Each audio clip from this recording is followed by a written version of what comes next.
want the world to know about the sights to see and things to do in the city that's on the road. We have 2 great schools in TCU and TWC. North, south, east, west, freeways all around. Fort Worth, that's my hometown. We have glamorous Casa Manana and Damon Carter Square. Bell helicopters and Convair planes fill the Fort Worth air. Well, music. The Scratch Orloff Show. It is October 17th, 2021, episode 470, here on the Gratu Orloff Broadcasting Network. How do I get rid of that? I can't remember. Oh, hide. Oh, hello. Well, let's see what's going on here. Comments. Well, it's a beautiful Sunday night here in Gratuville. We need to probably adjust that light a little bit. That's probably not bright enough. Anyway, we're going to have a special guest here in a little bit. But for right now, we're going to be looking at some comics. Let's see who's in the chat room. We've got 0 people watching. Very good. Outstanding. Let's get the lights situated a little bit better. Build them back better, man.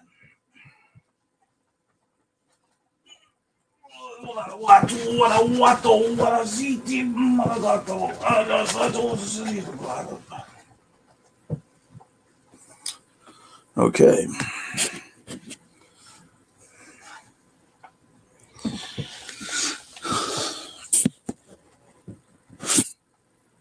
Light's probably a little better now. 1 person watching. Let's see what we got here.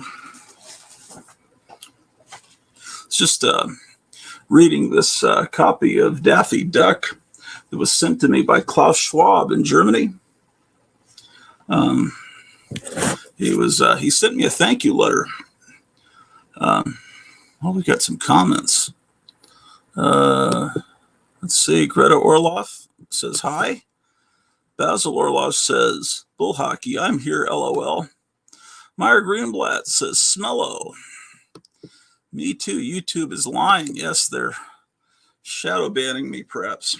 Anyway, YouTube will approve because Klaus Schwab approves of me. He sent me this copy of Daffy Duck, along with some other stuff. I'll show you the other stuff he sent me here in a moment. Hold on a moment.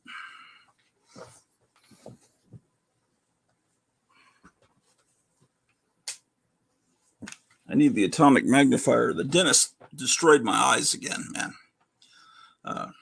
Dentist injected me with painkiller, and it's caused now when I drive at night, my blood pressure was high, right? So they test my blood pressure, then they inject me and fill the cavities anyway, even though the blood pressure, it's high.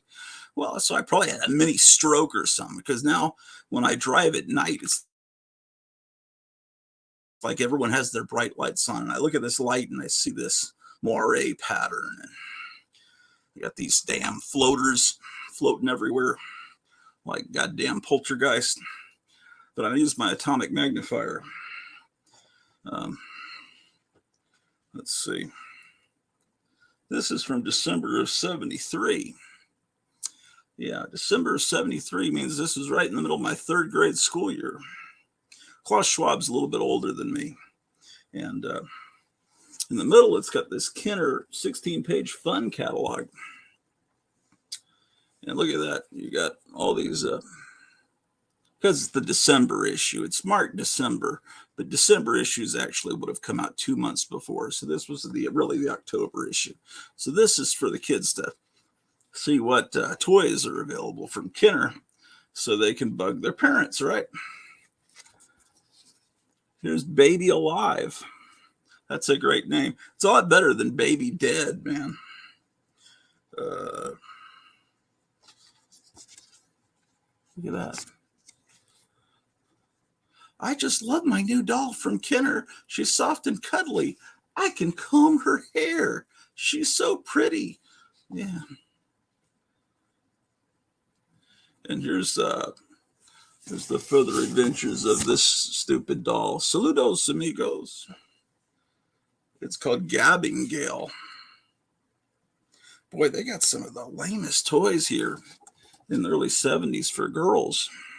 Of course, now you're not supposed to have toys gender oriented because the president of California said that's bad. No, so anyway. But here's an easy bake oven, the Phantom Strikes. Okay, man, where are the cool boy toys? You know, I never had one of these Snoopy toothbrushes. I don't know if you did, but it didn't seem like that would be a fun present on Christmas morning. You can get this little projector so you can watch Fat Albert. Okay, now we get to the cool toys, the SSP racers. That was the cool stuff. Let's see. What is everybody saying over here? My wife is saying, hello, Basil and Meyer. Basil says, cheers, Greta. Meyer says, hey, Greta and Basil, nice to see you. Our friend is coming on. I'm waiting for her to arrive. Yeah, we're going to have a special guest, and my wife, Greta, is going to allow her up to the 7th floor of the Gratu Orloff building on our special atomic elevator. So she should be coming in at any time, somewhere around 9 o'clock Central Time. My wife says that she had baby alive. I've always wanted the easy bake oven. Yes, it's even better than the difficult bake oven. Yeah, man, they got 2 more pages of SSP racers. But the one I had and still have is the Smash Up Derby.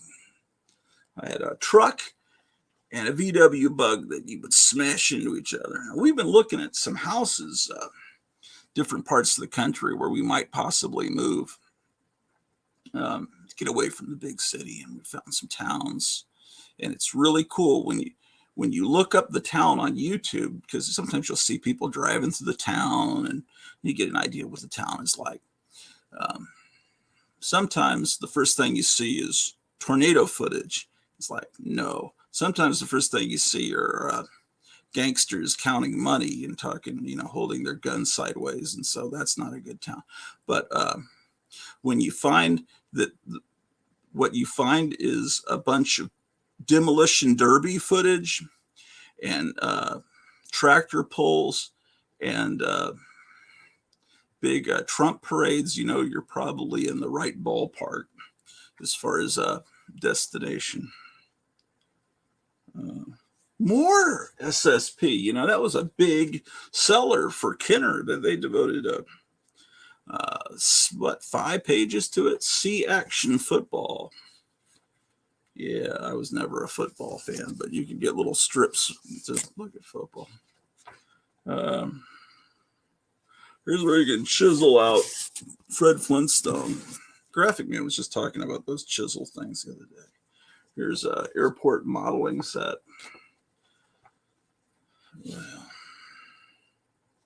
Wow, the spirograph. Wow. I think Kenner's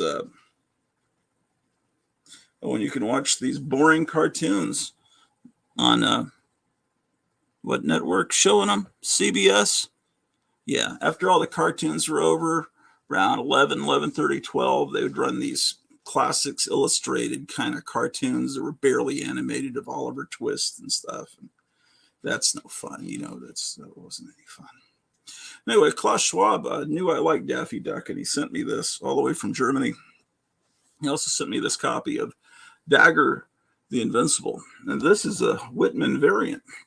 So this was sold in a 3-pack. Just like the 3 viewers that we have. I guess one is my wife, one is Basil Orloff, and one is Margaret. Oh, we've got a 4th person coming in. Let's see what people are saying there. They make those drone videos too. Basil says, difficult bake oven. Good one, Gratu. I have a couple of those Chisel Sports figures. Knive. I think he meant nice. Let's see. So, yeah, Klaus Schwab is a big fan of Dagger, the Invincible. Um, um, Klaus Schwab's uncle drew most of the Dagger comic books. Here's the Iron-Ons that you can get, or you could have gotten, in the year of our Lord. Let's see when this comic came out. Boy, this is a more recent comic. October of 76. October 76. So I would have been in sixth grade when this comic came out. 30 cents. Notice 20 cents, 30 cents. Inflation. Just a few short years, the comic had gone up a third. And things are starting to go up again. Very nice. Very nice. 7 feet tall. Let's see. Hold on a second.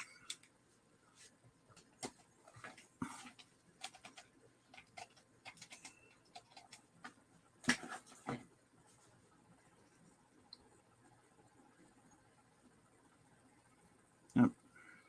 Yep.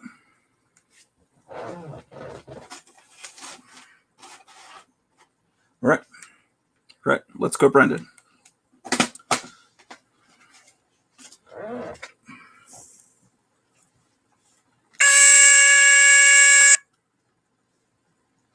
Let's see.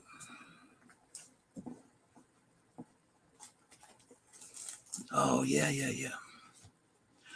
Klaus Schwab sent me this copy of Tales of Evil. I already had it.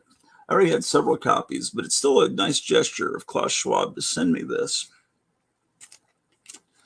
In case you've never seen this, Atlas Seaboard was trying to compete with the Man-Thing at Marvel and the Swamp Thing at DC, so they created the Bog Beast. By the way, how is the reception this evening? Is it okay? Let's see. Scott Briggs is here. And he says, I'm considering going to Chiller TheaterCon in New Jersey Halloween, but it's expensive, of course.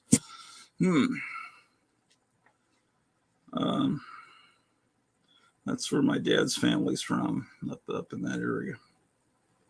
Oh, yes. Look at this wonderful art.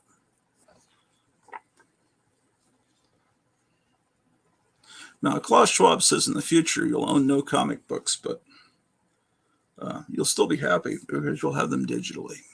But I don't appreciate that, and I've kind of been arguing with Klaus, and we've been texting a lot lately, and he's starting to see my way about things. And I think he may be changing the whole idea behind the Great Reset. So expect to see some changes in the Building Back Better plan because of my influence on Klaus Schwab. He looks up to Dr. Gratu Orloff. So it trickles down, rolls downhill. So Klaus Schwab will change his mind, and he says he's already writing another book to be more in line with the ideas and philosophy of Dr. Gratu Orloff. And so then he will announce his plans at the World Economic Forum next October, and then it will all the different countries leaders will start adopting the plans of Dr. Gratu Orloff, and then things will be better. What else did he send? He sent me 2 copies of Big Blown Baby. Now, there's 4 in this miniseries of Big Blown Baby, but he only sent me the first 2.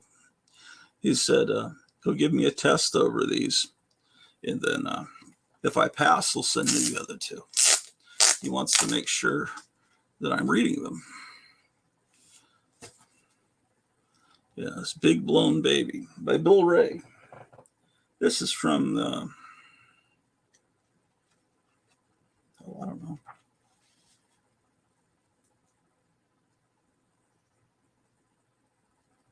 August of 1996.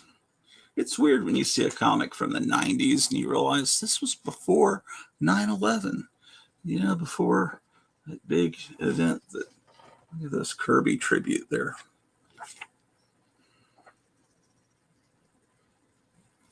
Yeah, man, this comic is pretty cool. It's a little inappropriate. And it's like all Kirby'd out, but look, he's got like unmentionable stuff in here, man. Klaus Schwab, why you sending me the dirty comic book, man? Bill Ray, he did a lot of cool artwork back then. I think he was in with the Ren and Stimpy crowd, wasn't he?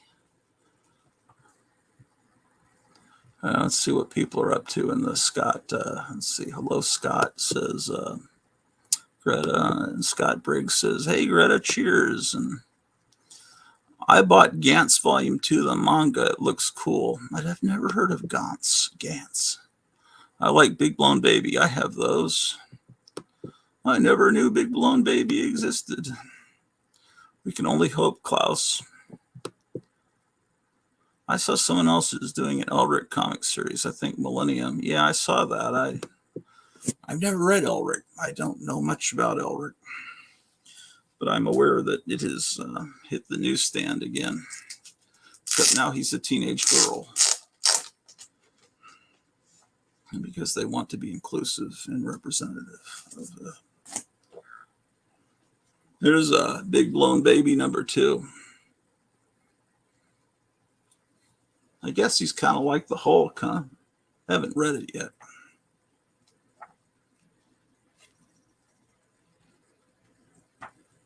Yeah, it's certainly very much a tribute to Jack Kirby.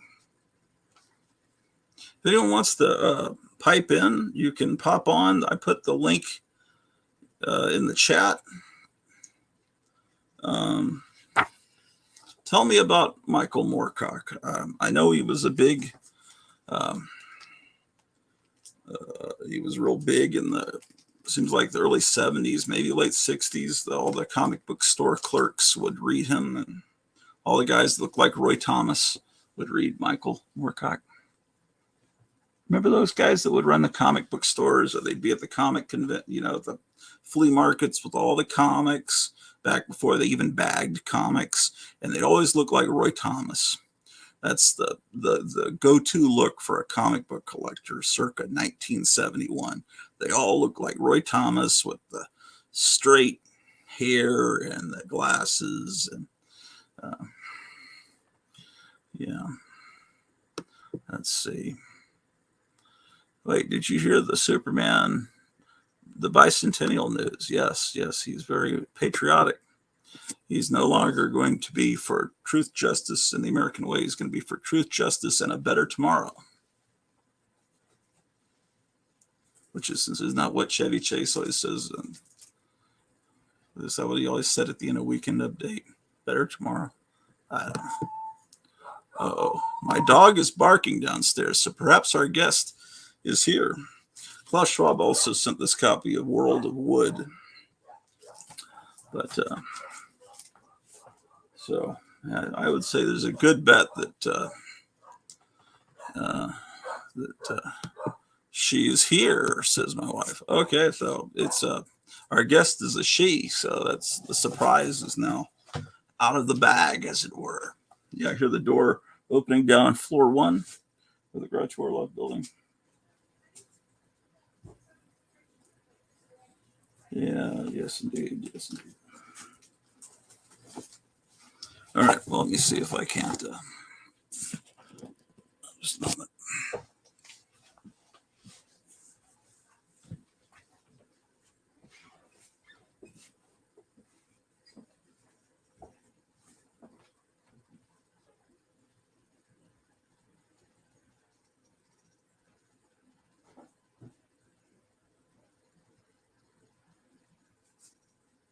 Yeah, come on.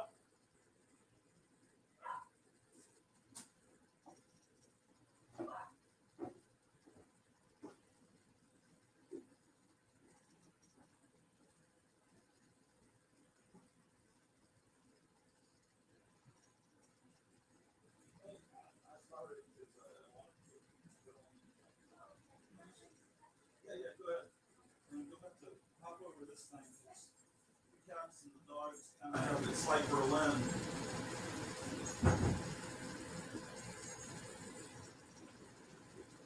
All right, there you are.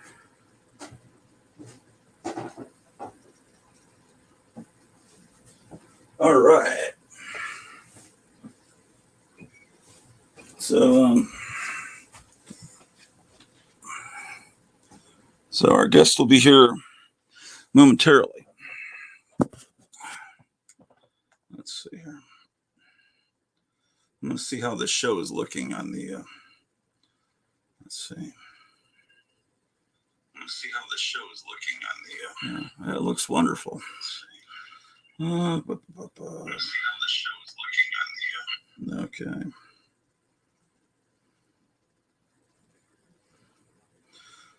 All right.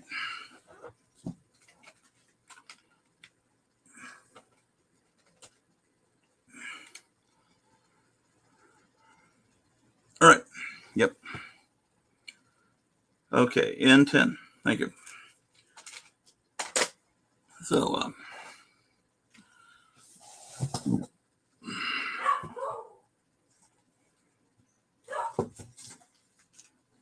what else did he send? Oh, Klaus Schwab's a big fan of the Hex comic book. He sent me some copies of that, but I already had that issue. But yeah, Klaus Schwab can speak 47 different languages. But he's a very stupid man. It's incredible. So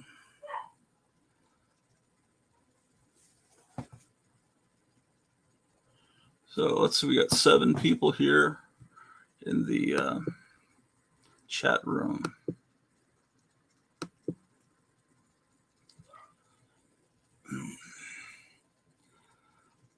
All right. So anyway, we're going to be talking about a new comic book that's coming out of this general area around Grotuville in just a few moments. And it would be great if you guys could chime in with questions. Oh, Gotham City Comics is here.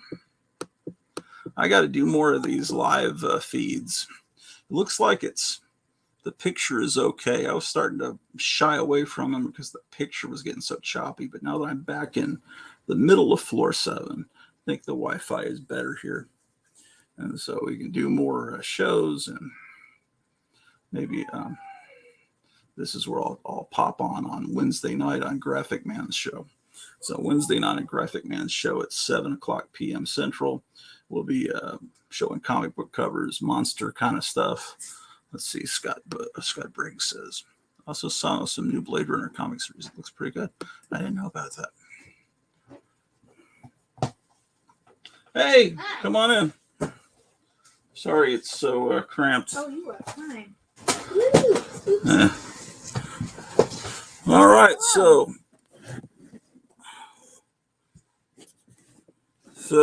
you want to introduce yourself to the Gratu Orloff audience? Yeah, hi, I'm Sydnee Squid Peralta. Everyone calls me Squid. And I have a new comic book coming out on October 31st called Channel Planet. And yeah, I'm happy to be here. Thank you. Okay. And so I showed the comic briefly in the last episode. Yeah, I brought another issue for you, too. I just kind of have them stuffed in here. Okay. Yeah. So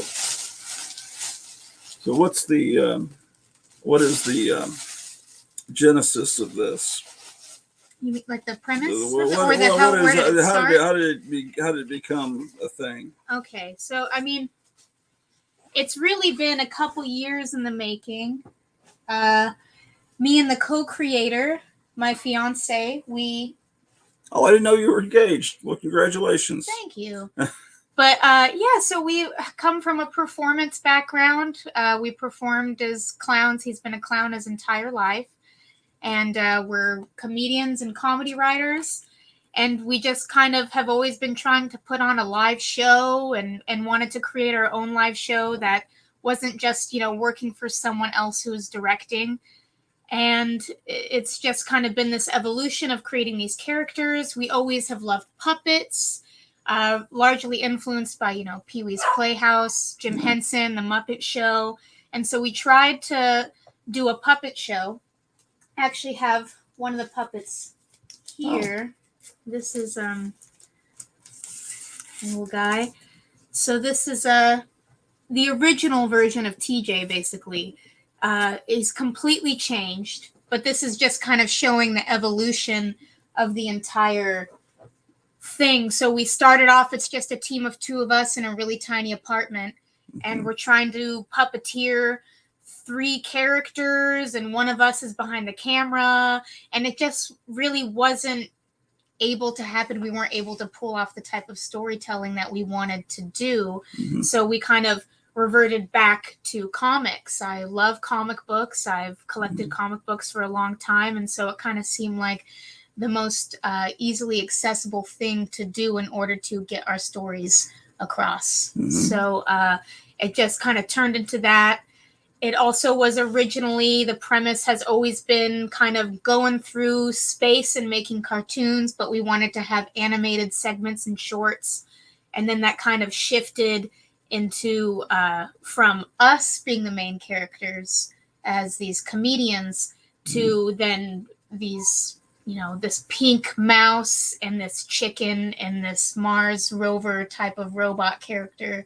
And the cartoons kind of stayed the same, but obviously they're more short mini comics within the overarching storyline.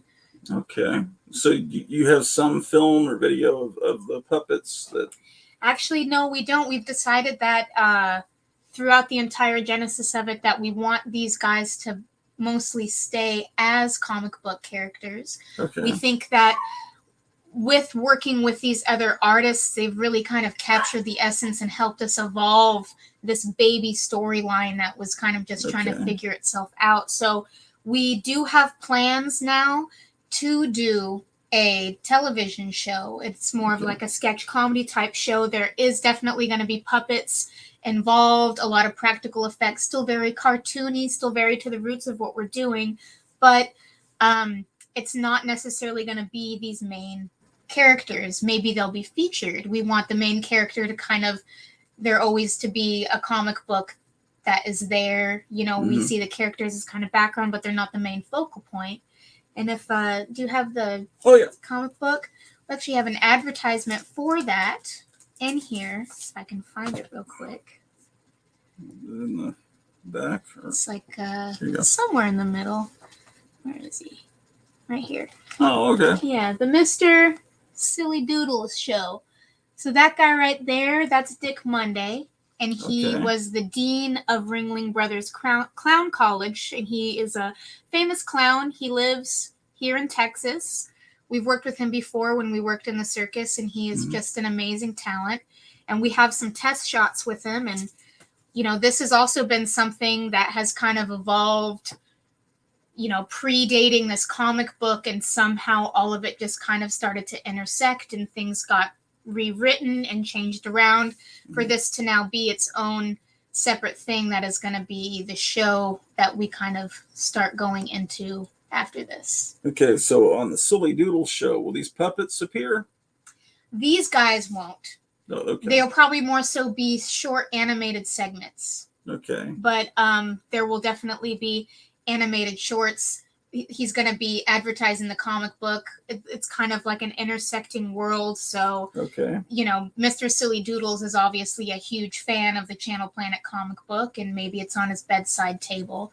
But it's still... okay. So in the Silly Doodles show, the comic exists as... okay. Yeah. But these characters aren't like his best friends that he interacts with. Okay. It's more so him. It's a little bit of a parody of Bozo, a little bit of Pee-wee's Playhouse, but more in this small black box style theater with the red curtains, a little bit more surreal.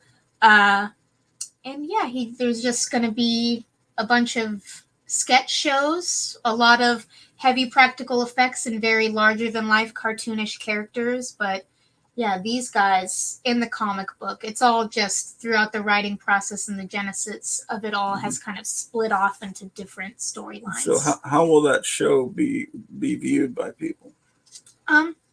Right now, we're thinking if we have no other platform, just YouTube, but we want to start off with just an original pilot and work with the resources that we have.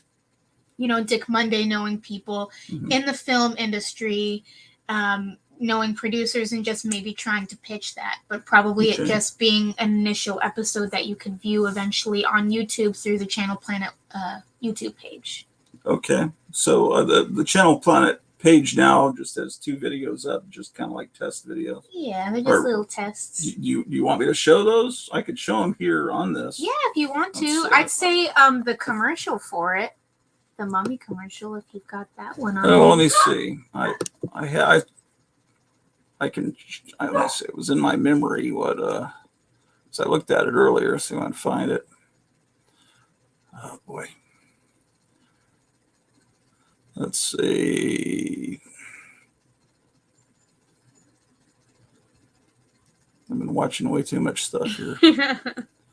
Oh, there it is. Which one? Wait, these are the only 2 I found. Oh, I guess it's not.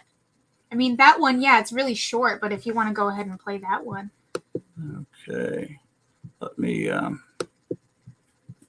it's a complicated process. You got to share the screen. Share screen. Well, it's not really that complicated, but okay. Share screen, but wait. Okay. Chrome tab, comic book promo, share, and then I go back here, and then span that, and then I can make it full screen. Yeah, it's cool things you can do with StreamYard, but it's way too many steps to do it, unfortunately. Yeah, it seems a little complex.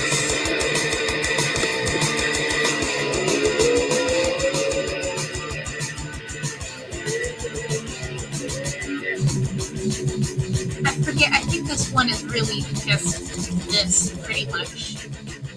So with is that Nick playing guitar? Yeah. So the thing is that it follows a band. The main characters are a band, and if you open up the comic book, then you can scan a QR code, and that'll have the Channel Planet song, so you can actually hear what the band sounds like.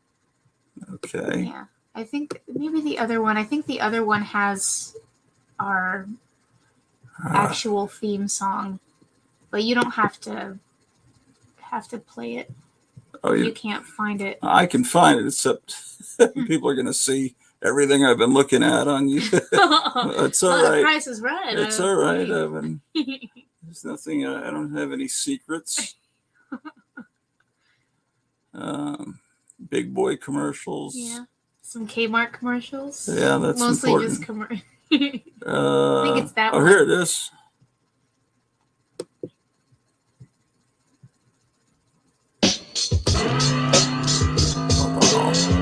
I'll rewind it.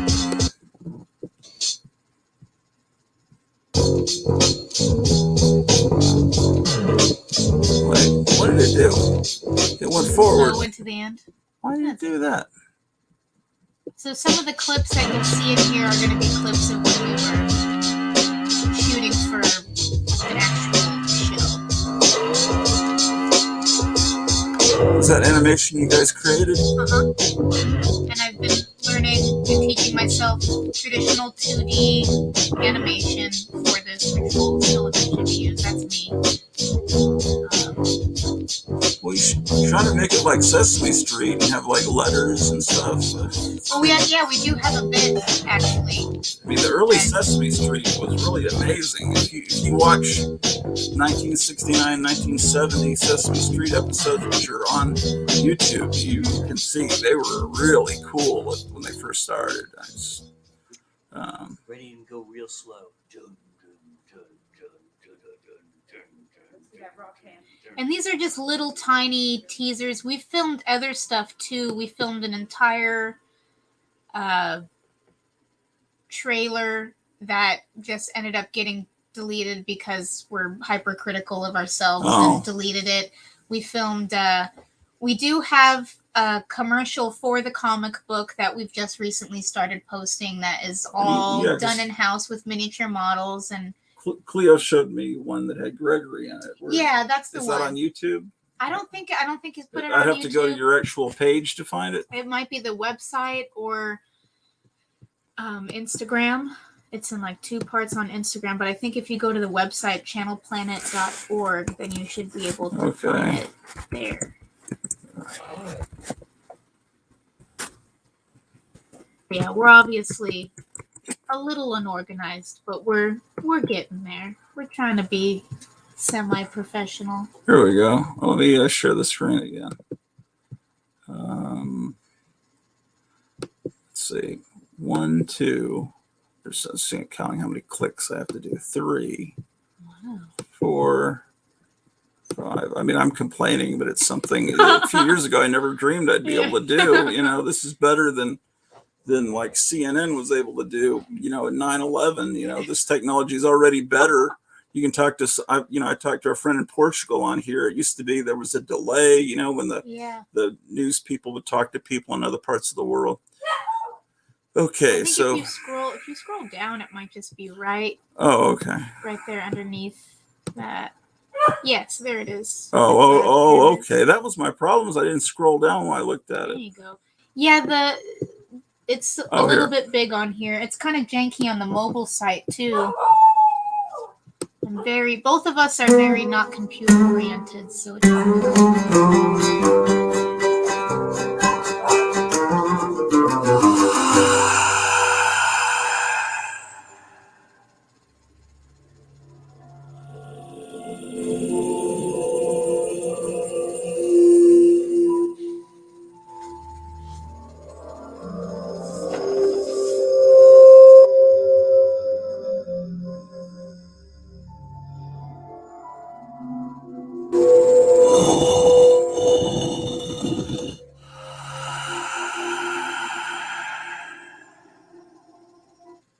Channel Planet rocks.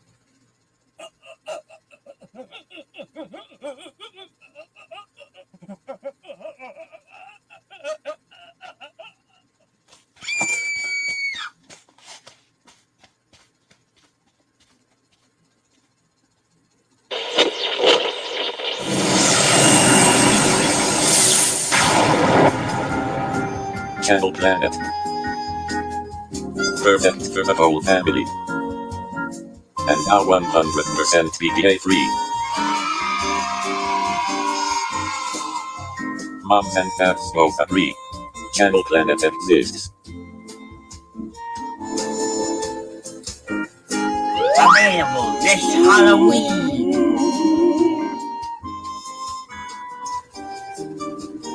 So, I mean, obviously, not, super fabulous high production, but it's just a team of 2 of us who are all self-taught, making our own puppets and working with a green screen. A year ago, we had never worked with a green screen before, and we're finally figuring all this stuff out. So I feel like we're getting there. Yeah, that's pretty amazing. So is that mummy puppet small or big size? He's big scale. He's full scale. And we had 2 different sarcophaguses. So the sets that you see are all miniatures that are filmed. And then when you see, say, the explorer Gregory coming in, then we try to match the lighting up on him to match how we lit the miniature model. And then he's filmed on green screen, and then we kind of have to overlay that with the miniature model background.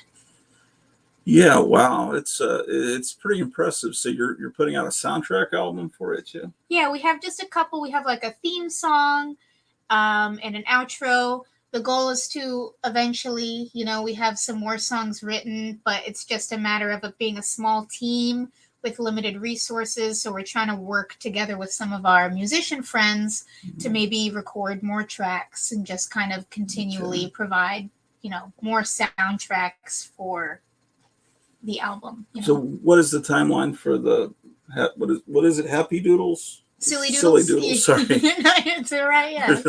Where did I hear that from? Yeah. So when is the timeline for that being done? So we want to give ourselves until like by next May. We have pretty much the first pilot completely written. We're just still doing revisions on it. And then, it's just a matter of two of us. We have to probably rent spaces. We want to make sure that there's a premiere too, which we've talked to some people at Texas Theater about doing a premiere there. And just, I think the main thing is with this, we want to make sure that we're completely satisfied with the finished product, as opposed to giving ourselves a stringent deadline. But we have given ourselves, hopefully before May. But we're also working with, someone else who is constantly traveling, and we have to match up with his schedule. Well, it sounds like there's just amazing potential for it. Have you thought about putting public domain old cartoons into it? Like like Club 27 and stuff did. Yeah. Possibly. I think when we do have animations, we want everything to be in-house, at least like hired new traditional animators that we then, or like small animations that I do and Stitchels. We have been working with another local artist, Trevor Trash. Some of his art is in one of the advertisements in the comic book, and he's been working on some little Stitchel animations for us, and they're absolutely wonderful, traditional 2D. So just kind of continuing to cultivate that stuff, because it does take a lot of time, and trying to make everything as fresh and new while still being nostalgic in some way as much as possible. So what would you, is this aimed at a certain audience? Is it going to be, is it family friendly to a certain degree, or? I'd say it is, especially Mr. Silly Doodles, probably more so. There's cartoon violence, like say someone cutting off their head, but then they're completely fine type of thing.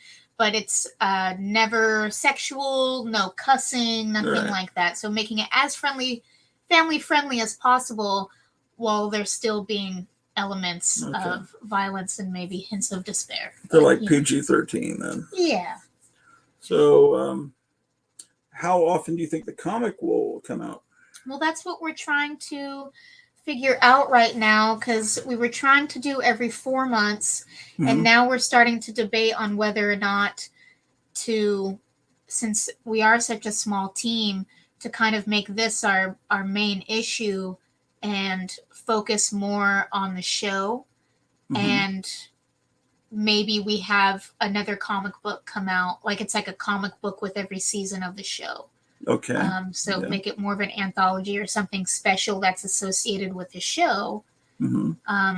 So we're kind of just in the process of debating that, because I feel like if we were to do just the comic book, we'd have to do just the comic book, because it takes so much time and money that it would be really difficult to pull off in as timely of a manner that as we would want to, as opposed to film, where we have more resources there. Yeah. It's this is impressive. It's on paper like National Geographic. Better than that. It's slick, heavy, slick paper. It's impressive. This is the part you did? Thank you. Yeah, that's my page. But all of it is completely mapped out by us. I do illustrations. I just wanted everything to be as perfect as possible for this initial issue. So you kind of storyboard and write it, and then you have different artists that work from what you've written. Yes, from what we've written, and everything's mapped out. We even, Harvey Picar style draw out, this is how we want the panels to be lined out, and what the character to be doing, and where we want the speech bubbles to be, and they just kind of go from there. And maybe some things change, or it stays pretty much true to its original. But yeah, everything's completely designed by us. So I'm trying to figure out what. So who are the artists as you go through? Andrea Mancini and he does the main panel art, and he's based in Rome, Italy. Okay. And then we have Koken Kokambar, and he is in Argentina, Okay. and he did. I don't want to give too much away, but he did one of the mini comics. Mm-hmm. And then we have Rob Cannon, and Mm-hmm. he's based out of Northern California. He did our lettering, our formatting, Mm-hmm. and he did 2 of the mini comics. Okay. Yeah. So he did all the lettering. Yeah. And then any of the photography, fake advertisement stuff, that's all us. Building miniature models, that there is actual tiny eggs that we made. We made that little guy out of liquid latex. And, And yeah. Yeah, that's cool. Thank you. So is this a fake ad Yeah, this for is a video fake game ad. system? Mm-hmm. Game thing. And that special edition controller we made and photographed. This is just in our living room. Oh. Wow. That's cool. I thought that was a real ad actually at first. Oh, yeah. I don't know video games. So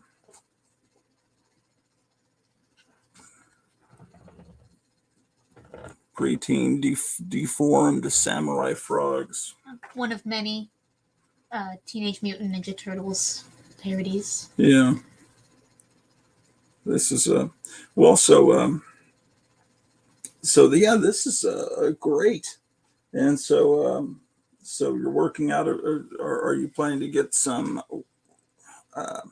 So you're using the green screen to give space, and you're in a small apartment. Well, we were when we first started this. We have a lot more space now, and that's why we kind of want to expand now and dive back into film with puppets, but not solely on these characters, because these characters now exist in this comic book, and I think that's the best place for them to pull off what we want for them.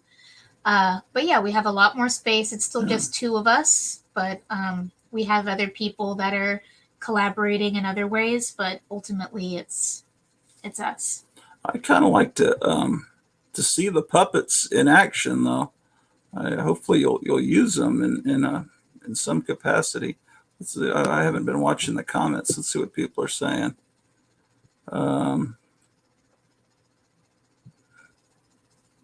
Let's see. Spectator gives the website.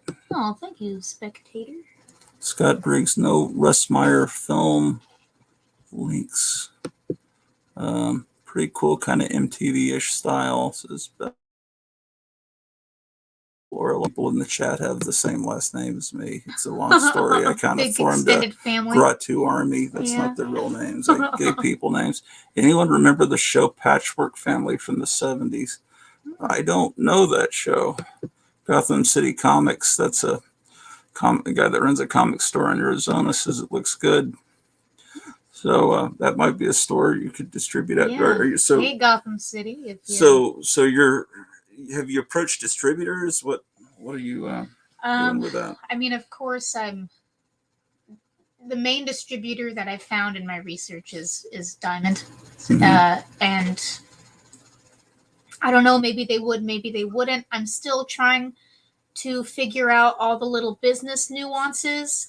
The IRS has just kind of been kaput for a while now, so we have a lawyer working with us who's trying to help us get an EIN number, but apparently there was another Channel Planet LLC that is no longer active, so it's making it impossible to do everything online with getting an EIN so I can actually open up like an official business bank account, but that's in the process. So you say they're kaput, they're just not responsive?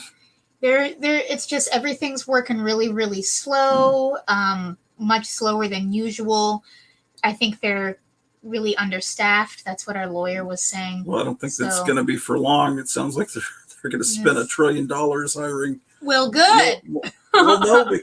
Do you want more IRS agents? Maybe Absolutely. For what you're doing. Yeah, just for like the next week or two, and then they can. Yeah, they're supposed to be monitoring anytime $600 moves in anyone's bank accounts. Oh, great. So that's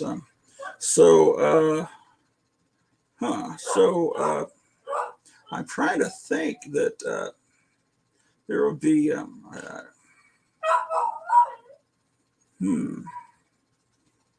mean, I'm not too worried about it. It's all in the works. It's just Yeah. been kind of a back and forth waiting game. Right. And as long as, we have our LLC established, trying to actually at the bar that I work at, we're going to be selling comics on Halloween. We're going to have a little booth set up. Okay. It's kind of a funky little retro spot with all these nice old 60s decorations. They got all the Halloween decorations set up. And so we're going to set up a table. I've got a lot of people who are already interested in saying that they're going to be there. There's another comic book store. I've just been calling around to all the local comic book stores, and then we're going to hit up, other distributors and publications and see if we can have their help. But right now it's such an overwhelming task that I'm trying to stay local before I start branching out. Right. It's a lot. It takes a lot of time, and I work like 12-hour days most of the time. Oh, shoot. Yeah. Yeah, well, so Diamond, I think DC split away from Diamond? I think it's happening this month. That Marvel is actually Marvel now too. split So away. DC already, I think it was DC already split away, and now Okay. Marvel this month is splitting away. Yeah, from them. Marvel has been a disaster for the first 2 weeks because they were sending it in little small boxes, and any ding in the box caused the books inside to be damaged. But I saw someone yesterday on YouTube opening the new boxes, and now they've got a box with padding around it, and then it's in another box. So it's in a box within a box. So it's nicer. So Marvel has fixed their problem because they Good. So that means that Diamond will have nothing else to distribute. So maybe they'll have to, distribute more independent stuff. Yeah, that's what I was thinking. It could either be a good or bad thing, because a lot of people are saying this basically just means the end, because they won't have the revenue to then basically invest in more independent things. Yeah. But then it also might just leave them open to where they're trying to find their next thing. So true. Yeah. I mean, the whole economy is in such a treacherous state. I mean, there's no telling what could happen that could cause the whole industry to go under. But I mean, doing independent comics still would be a thing. And there is, I was telling you the other day that this company Guandanaland, it's actually one guy, and I think he's got a few people that help him, but he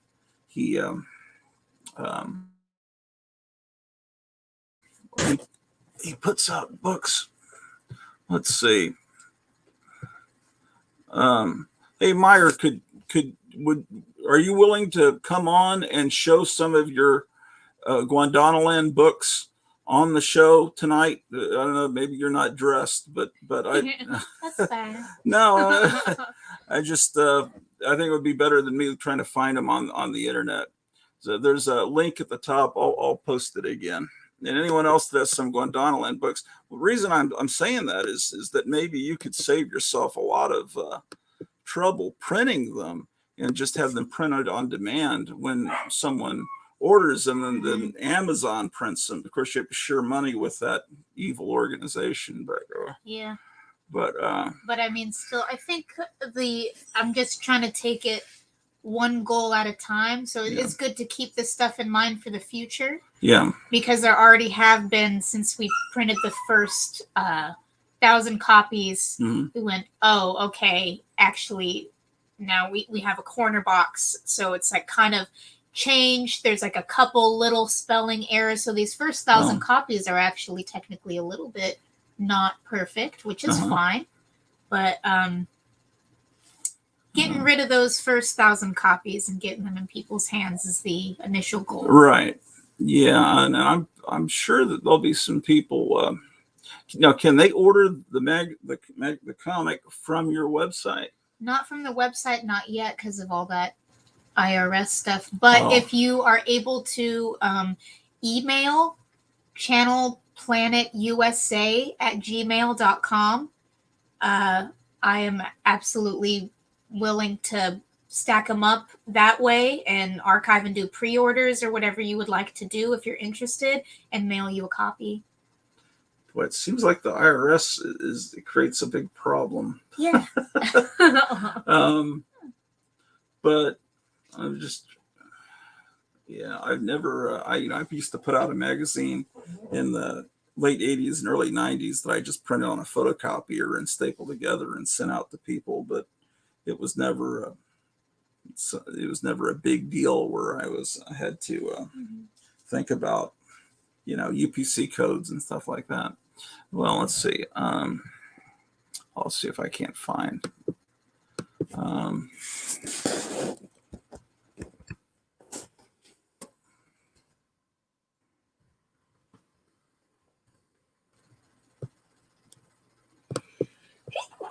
Let's see. Thank you. I don't know if they show pictures here. Let me just go to Facebook.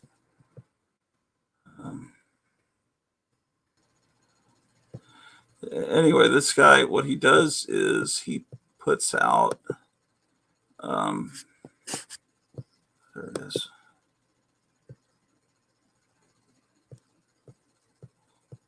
Okay, let's share the screen. Share screen. Anyway, once you get a bunch of material, you could actually put a whole bunch of this together as a book. I mean, I don't know if they do magazines or not. So, like, these are early 70s magazines. Held Writer, and he just designs a cover, and he does sometimes he'll do 3 books in one day. He just gets scans. Either he scans them from the original copies. He makes sure that it's in public domain, that the copyright is either wasn't ever put on there. So here he reprints this 1940s comic Torchy, and You were showing me. yeah. And it's a hard back. You can have them done hardcover. You can have them done soft cover. You can have them done in color or black and white. The price is different, and you order it from Amazon. And see, this is a hardcover edition. You can tell because it's got a green cover, I guess, versus this one. That was the same thing. Yeah, so it's just slight differences to the cover indicate. And so he has people that send him. These are the books that are on sale during October, but he's got thousands of these things because a lot of the books in the the golden age of comics just the copyright is expired. So here's a whole collection of Ibis the Invincible. So it's just the thing what's made me think about this is that this just means that anyone could become a published author. I could write a book, or I could draw this. He reprints Lone Ranger comics, but he doesn't actually use the Lone Ranger name on the cover just because so it takes you to, this is the Amazon listing. So paperback it's $16, and it says Lone Ranger inside the book. He just doesn't want to push it because Lone Ranger is copywritten, but these particular books don't have the copyright on there properly, or it's expired or something. John Wayne comics. He's just got it's just never ending, stuff that I want to get. I really want to get this, but so, what this means is that you could have a whole thick book this thick filled with art, from a bunch of people and yourselves, and then you could have it just like printed, made to order. Yeah. So, but that would mean that, if 5 people order it, then there'd only be 5 copies of your comic in the world. It would just be, if 10,000 ordered, there'd be 10,000 copies out there. So, I don't know. It's just something that has piqued my interest lately. It's something that I think is really cool. Yeah, it makes it a way more accessible, obviously, to just publish whatever you want as long as it's copyright free. It just has to it just puts you in business with Amazon, which is really, they've been completely profiteering off of the last couple of years and everything. So they're not really good people, I don't think. Well, we got to get that boy to space another time, Wait, was that Amazon that did that? Yeah, I guess that. Yeah, Jeff Bezos went to space. Yeah, that's right. That's right. And William Shatner came down and said something about the Earth is so fragile, and I know some horrible disaster is going to be happening to it soon. It's like, what is he talking about? What is he? What thoughts have been put into his head? Everyone's trying to figure out what these cryptic things that Shatner's talking about are. Well, what else you got there? What other books you have there? I just brought some comics that I like. I've really whittled down my collection a lot. Yeah, I was going to ask, what are your influences? And so, this is. Obviously, I mentioned stuff like Pee-wee's Playhouse, Jim Henson, a lot of early animation. But I mean, when I first started getting involved in comics, I didn't originally gravitate towards Marvel or DC. I actually started reading American Splendor and R. Crumb and Spain Rodriguez and Joe Sacco and S. Clay Wilson and all of these kind of older underground comics movement people. And it just kind of got me interested in going and collecting anything that seemed visually interesting. I mean, I guess that's, the main. But Fritz the Cat, everyone's kind of familiar with Fritz the Cat. This is a Turkish kind of satire on Garfield, and it's called Kutu Kedi Şerafettin, and it's extremely vulgar. I know some of the early episodes of Fritz get pretty beautiful. intense, but it's really beautiful to look at. Oh wow! Is this printed in English? Because I can't even tell. It's in Turkish, actually. Well,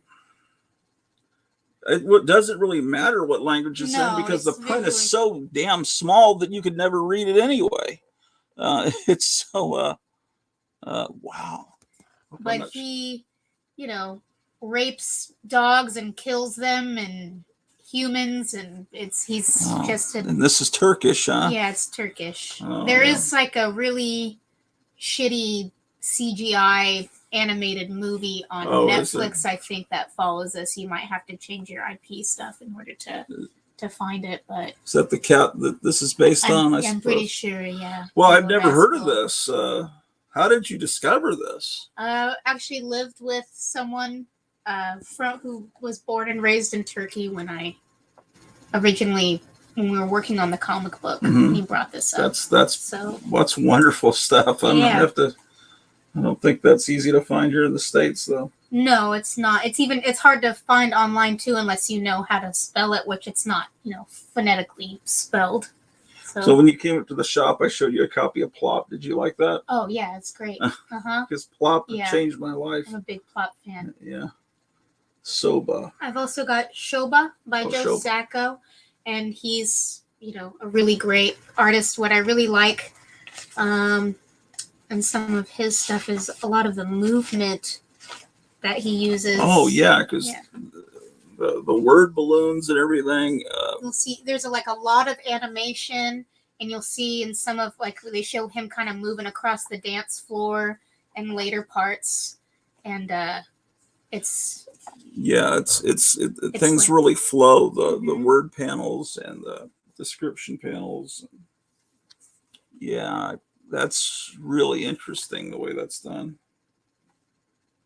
Man, yeah, I've never heard of this either. And this is actually in English. Yeah, this one's in English. Okay, and it's from where? But it's a stories from Bosnia. It's a story from Bosnia, but Joe Sacco worked in the U.S. with people like R. Crumb and Harvey P. Carr and all those kind of Zap underground comics, first wave. I have this. The front's kind of damaged, but it's called the Troll King. And I'm pretty sure he's a Dutch comic book creator, and it's just there's barely any words in it, but let me try to find some of the good. This is just really interesting artwork that ceases to have that harsh, dark outline. Mhm. Really magical characters. Where is this guy? This little carrot guy taking a dip. It's very surreal, but really, really beautiful visual storytelling that's just extremely bizarre. And I just kind of discovered this in a little comic book store when I lived in Arizona, and it was just kind of unlike anything else that was there. Have you heard of Gotham City Comics? Mm-hmm. Oh, have you been there? I have one time a while ago. Really? Yeah. Mm-hmm. Because he watches the show all the time. I think he plays it in the store. Huh. Let's see what people are saying here. He's hoping that I'll self-publish the magazine I used to do through Amazon, but some of the it's a little inappropriate. I mean, like, but love the gesture gratu. Oh, okay. Basil saying I love Jeff Bezos. Oh wow, Here's the last one. Actually, recently got this from Wild West Comics in Arlington, Texas. Yeah. I never go in there. Did they have good stuff in there now? Not a whole lot of stuff really piqued my interest, but this is definitely one of the things that stood out that was kind of all alone and didn't look like anything else that was in there. And a lot of the artwork inside is really beautiful. This is another thing that has pretty much zero dialogue. Yeah, I see that. And I really like that because I think good storytelling, like clowning, doesn't need to have all of this filler. It's just really what's going on speaks for itself, and that's something that draws me to this medium. I need to be careful what pages I open up to. I see. Yeah, this is a Dracula book. Wild West Comics is the Lone Star Comics sold it to some younger people. They became mycomicshop.com, and then they sold their brick and mortar store to another group of people, and they call it Wild West Comics because it has the same number of letters as Lone Star, and it's sort of the same Lone Star Wild West. Mm-hmm. And but they only have new comics in there, so I don't go in there. But if they've got cool, they have some graphic novel stuff, yeah. then I, but I just like old comics. But this stuff's great. I didn't know they had stuff like this. Mm-hmm. Oh wow! So. Yeah, this is a Dracula book that's pretty neat. I'm glad they don't credit Bram Stoker. I see because it does not it's follow not his version of Dracula. Now some of those pages I don't remember those scenes in the book. So yeah, that's all. I mean, I have some more at home, but I figured just kind of showing more of the stuff that I look for now and kind of tying into how I want to tell the stories that I tell, which is very cartoony. And of course, Hanna-Barbera, like being largely a huge influence, especially on the main panel artwork in Channel Planet, the comic book, and kind of simplicity, but then this sense of absurdism and satire all kind of rolled into one. Do you know Milton Knight? Mm-mm. Let me show you Milton Knight. I interviewed him on this show about a month or two ago. Milton Knight you'll like his art. He's let's just go to his page. And then I'll show you a couple of artists that I think you'll like. He's worked for Marvel and doing I think a Mighty Mouse cartoon, but for years he worked doing kind of more than naughty cartoons for Screw in New York. But he's I follow his stuff on Facebook. You should befriend him on Facebook because he's always posting cartoons he's discovered on YouTube from other countries with fascinating art style. Well, this is his Wikipedia page. That's not what I want his actual page. Maybe they'll give me a link to it.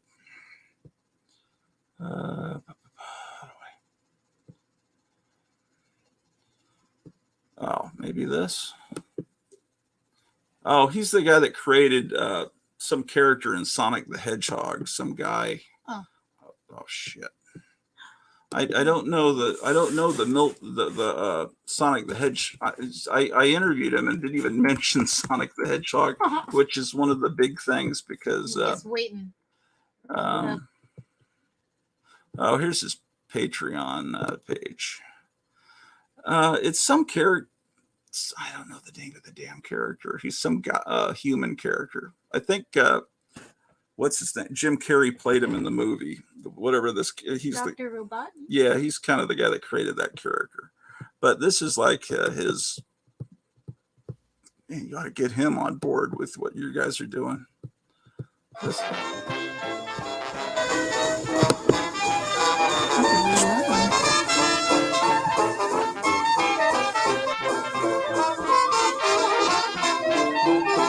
he has this old timey style, but it's a perverted take on it. Yeah.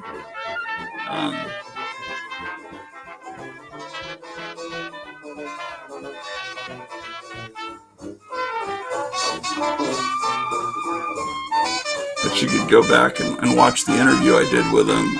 Yeah, his style is so cool. I think it would fit completely with what you're doing. You know, and I think he takes commissions. So, you know, I'm sure, you know, you could, you know, I'm sure he wouldn't be opposed to. I don't think he really likes doing comic work right now because people have kind of screwed him over, but I bet you could talk him out of that. I don't know. I'm not him. Well, we even, you know, because like as I was saying earlier, unsure how frequently we're going to put out issues, if this is just going to be a one-time thing, or how it's really going to tie into what we're pursuing. But I know that we are going to be seasonally putting out at least mini comic books for like every holiday if we don't have a full issue. So, I mean, some of my art will be in there, but also I love working with the other artists and seeing just kind of a conglomerate of styles all coming together in one place. He did some cartoon work for Felix the Cat on television, and so he's done animated cartoon stuff and.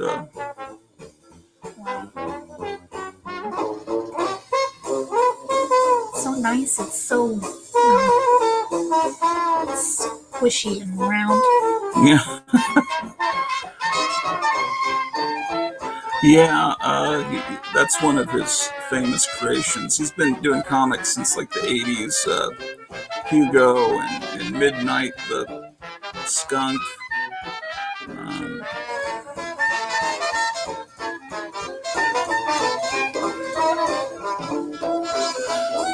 But on his Facebook page, he's always posting old music and old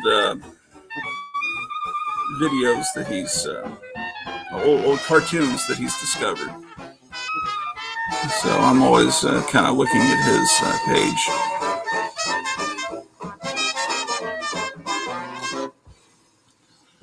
Let's see.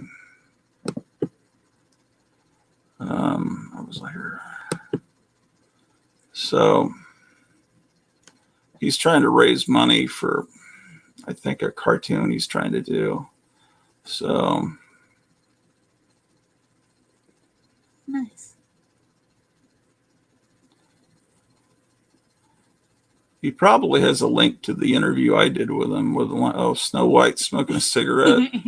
Of course.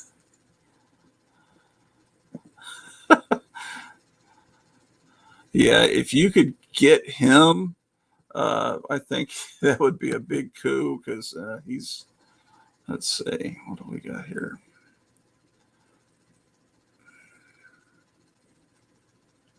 He was trying to do a cartoon that was really neat. Same stuff.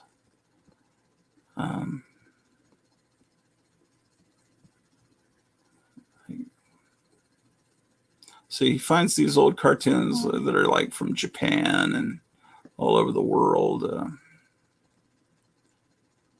I guess some of the videos you have to pay to see, but let's just try looking at his YouTube. His YouTube is a lot of fun.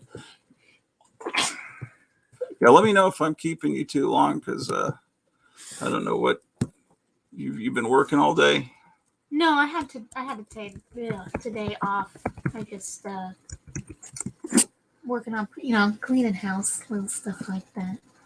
But I'm okay. Just as soon as the cats really start getting to Oh, me. you're allergic to cats. Oh, Yeah. shit. No, you're fine. I'm doing okay right now. Yeah, this is their domain. It's like the house is like Berlin. It's the bottom of the stairs is where the dog territory begins, and sometimes they violate each other's turf. It's like the Cold War. But I know this is the main cat hub. This is cat Oh central. yeah, they're hanging out there or here. Yeah.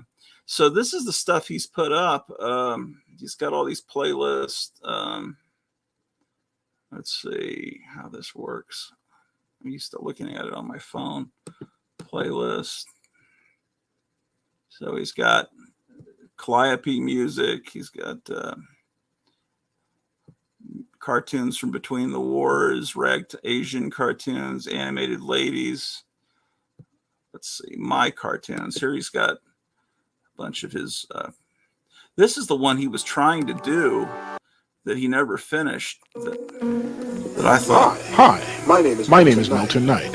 I want to introduce you to my project, an animated cartoon titled Caprice, Teen of Tomorrow. Creating, writing, and drawing have been like life forces for me. I've been cartooning since the age of 2. I started working professionally at age 16. I created illustration, comic I just books, bought that comic. record covers. And in 1991, I moved to the West Coast to work in animation. But because so many hands were at work on these films, and because most of it was sent to be finished by people I would never meet, very little of my animation work ended up being truly Yeah, that's what I the guy wanted he it to kind be. of created. If I were to make a cartoon that was as well drawn and as funny as it should be, I would have to do it almost entirely on my own. Caprice is pretty much a one-man project. I wrote it, designed it, drew it, and painted it. It's exhilarating. It's a space fantasy, a blighted twist on the ideal future. What is this kind of future like for the lower middle class? Caprice lives the normal life, with home and family during the day.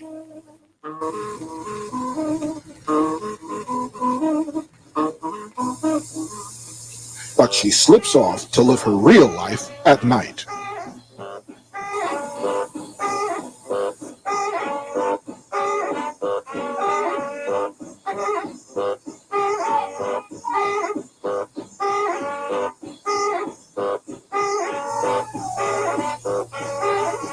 It's a happy hamburger idyll, but from the bowels of a condemned planet, danger threatens.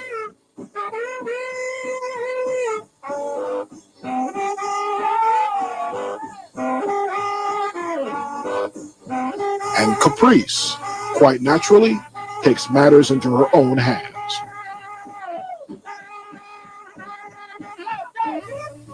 I've worked on Caprice between, after, and during other jobs, artistic and otherwise, for quite a few years. Some of the animation you're seeing is footage I managed to get finished that premiered at Asifa Hollywood's 2D Expo in 2004. It played to wild approval. This is what animation can do best when you let it. Few words are needed. The tale is told with movement, expression, and color. Cartoon art can bring out what is felt inside. It's better than realism. It's reminiscent of the earthy animation of the 1930s and 40s. But everyone agrees that it's very modern, very original. It's very me, myself. Caprice is not yet finished, and several animation festivals have already asked me to show it. I certainly will when the job is done.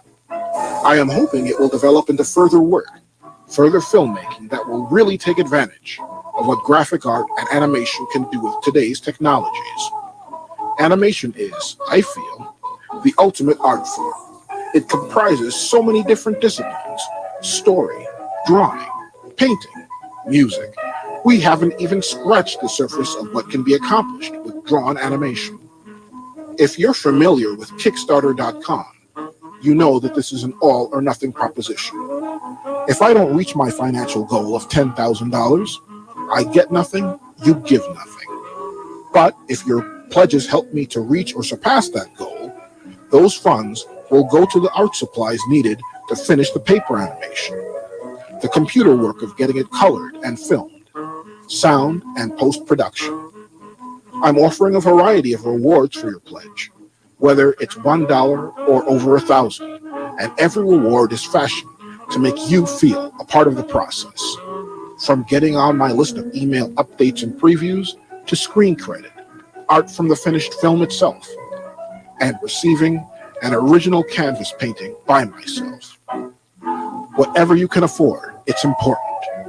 Please Well, pledge, this was a long and time please ago. help me to and continue he said giving that- this project I the asked best him, that you I've know, and he got. said he Thank learned you. a lot from it, but it's never going to be finished. And so, Aw. which is a shame because I really want to see that movie. Yeah. And so, but anyway, you know, if you could get him somehow on board with what you guys are doing, it would be amazing. You know, I think he's be willing to. I don't know. Who knows? Who knows what he's working on Um, right now? I well, mean, when you interviewed him, what when was I he- interviewed him, he was working on. It seemed like it was some kind of African American historical comic he was doing with someone, and he had paintings that. Oh, let me see. Let me look up because I could give you an idea. I mean, you could watch the interview and kind of get an idea. It was. I'll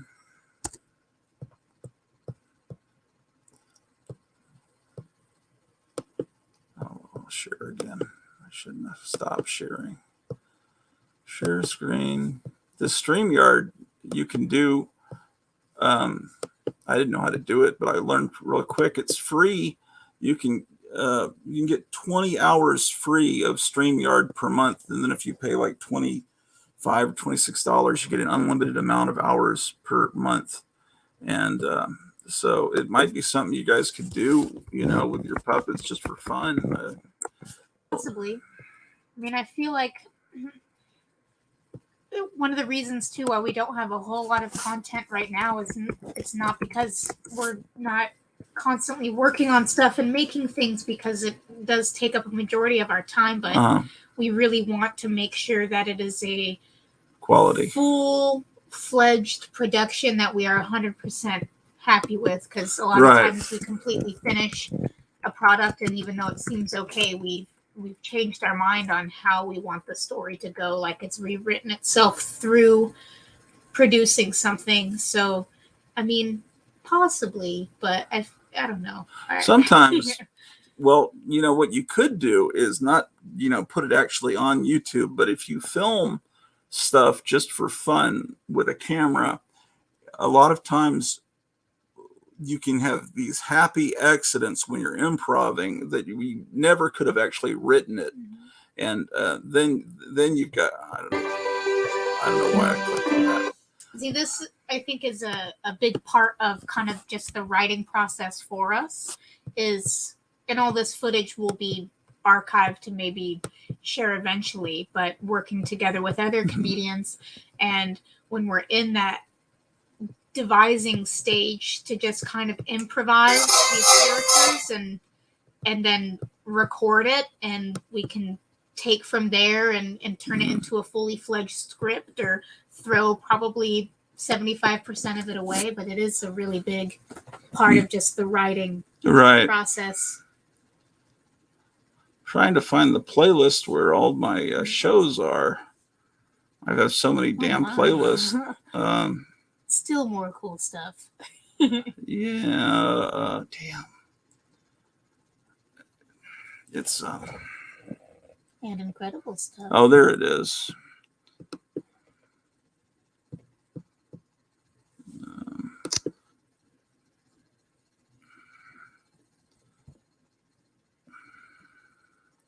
Shit. I hate this damn thing. What the fuck?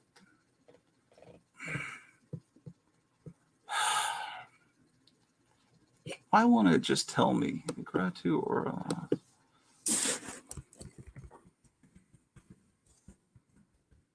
seems like if I just type these, I should get it. There it is. It's number 437. So yeah, so if you were to call from your, you can do this from where you're at. See, and I can have multiple people. See, that's well there, I think. Paulo from Portugal was on talking to Milton as well. And then later on, oh shit. Anyway, it's episode 437. So you could find him later. So let's see. So anyway, that's yeah, he's really cool. He said that he worked with one of my idols, Marie Severin. Have you heard of her? Well, Marie Severin was. You ever heard of John Severin, who did a lot of the art, the covers for Cracked magazine, and a lot of the interior art? I'd probably be more visually familiar with his art than the name. Yeah, I'll show you. Okay, so John Severin was an artist. He's passed away. That he originally worked with EC Comics, and let me show you. Just hit images. I'm on Bing. That's shitty. But he did the covers for Cracked for a long time. He did art for the Hulk, and he did EC Comics art. Well, anyway, his sister, his younger sister, and I love John Severin, but his younger sister did all the coloring for, or at least for the covers of EC Comics. Maybe it was, maybe she did all the interior coloring too. But then she later did work for Marvel, and she did. But when she did humor, I always thought it was brilliant. These are some covers she did, but when she did, especially a comic called Not Brand X, which was a Marvel parody, kind of done like the old Mad. It was a parody of comic books, and she did a lot of the art, and it just her style is something I just always loved. Marie Severin. This comic here was real influential on me. But anyway, where I'm going with this is Milton Knight did a comic book of Mighty Mouse for Marvel, and Marie Severin was still around at the time in the late 80s, I guess. And she inked over his pencils, and she must have hated his stuff. And because she wrote in the margins, like, what is this shit? And then the art was returned to Milton Knight, and his feelings were really hurt because, she was insulted. She should have known it was going to go back to him. And so he was really upset by that. But so that was like, oh, I don't want to hear this because I really admire Marie Severin and I like Milton Knight, and I don't like hearing bad things that people did. You wanted to be like, and she thought it was amazing. Yeah, well, I just don't want to hear that people I admire did mean things, Yeah. and have all good memories. But anyway, that's how that all ties in. So, yeah, those, but anyway, Milton Knight's a great guy, and Marie Severin, well, you can't really contact her because she's passed away, but well, you can try. Yeah. Well, yeah, that's right. Do you want to talk about some of the stuff? Don't you do crystal ball readings? I do and stuff? tarot reading, and fortune telling and stuff, and it's my busy season. I mean, it's not what I want to spend my life doing, but it has it's definitely something that I do on a regular basis. And Nick's mom is Valentina Burton. She's like fortune teller to the stars. She's one of the number one astrology experts and tarot experts in the world, and have celebrities come into the home for private readings and people from all over the world. And we lived with her for a while, and she's taught me a lot, and I was very fortunate. So naturally, just kind of working in entertainment and doing these events, it evolved into me starting to do fortune telling events, and it's been pretty lucrative. It's been a while since, obviously, events and parties have really been happening. So this season has been in full swing, and I've been pretty busy, so that's good. And before she was a fortune teller, she was A clown, and then she became yeah.